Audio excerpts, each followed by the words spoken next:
ભાવનગરમાં કોંગ્રેસને લાગ્યો છે ઝટકો। ભાવનગરના પીરછલા વોર્ડ નંબર 6 માં કોંગ્રેસ ઉમેદવારે ફોર્મ પરત ખેંચી લીધું। કોંગ્રેસના મહિલા ઉમેદવાર ઇન્દુબેન પરમારે પોતાનું ફોર્મ પરત ખેંચ્યું છે। ભાવનગર શહેર કોંગ્રેસ પ્રમુખ સહિતના નેતાઓમાં દોડધામ મચી ચૂકી છે। તો ભાવનગરના પીરછલા બેઠક પરથી પણ કોંગ્રેસના મહિલા ઉમેદવારે પોતાનું ફોર્મ પરત ખેંચ્યું છે। વોર્ડ નંબર 6 ના કોંગ્રેસના મહિલા ઉમેદવારોએ પોતાનું ફોર્મ પરત ખેંચ્યું। વધુ વિગતો મેળવીએ સંવાદદાતા પાર્થ પાસેથી। પાર્થ, કહેવામાં આવી રહ્યું છે કે કોંગ્રેસના સભ્યોને જાણ કર્યા વગર મહિલા ઉમેદવારે પોતાનું ફોર્મ પરત ખેંચી લીધું।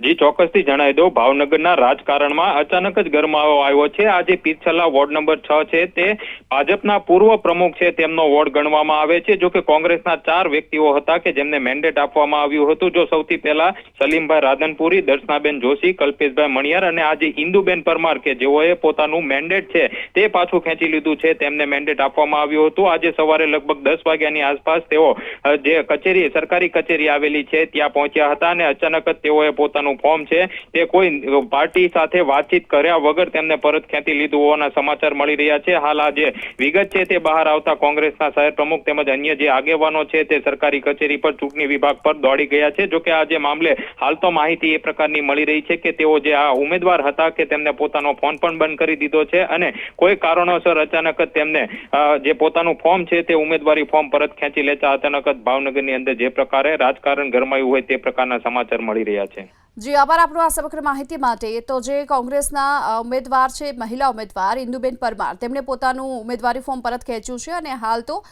એ પણ ખબર છે કે કોંગ્રેસને જાણ કર્યા વગર જ ઉમેદવારી ફોર્મ પરત ખેંચી અને તેઓ જતા રહ્યા છે, તેમનો કોઈ સંપર્ક નથી થઈ શક્યો।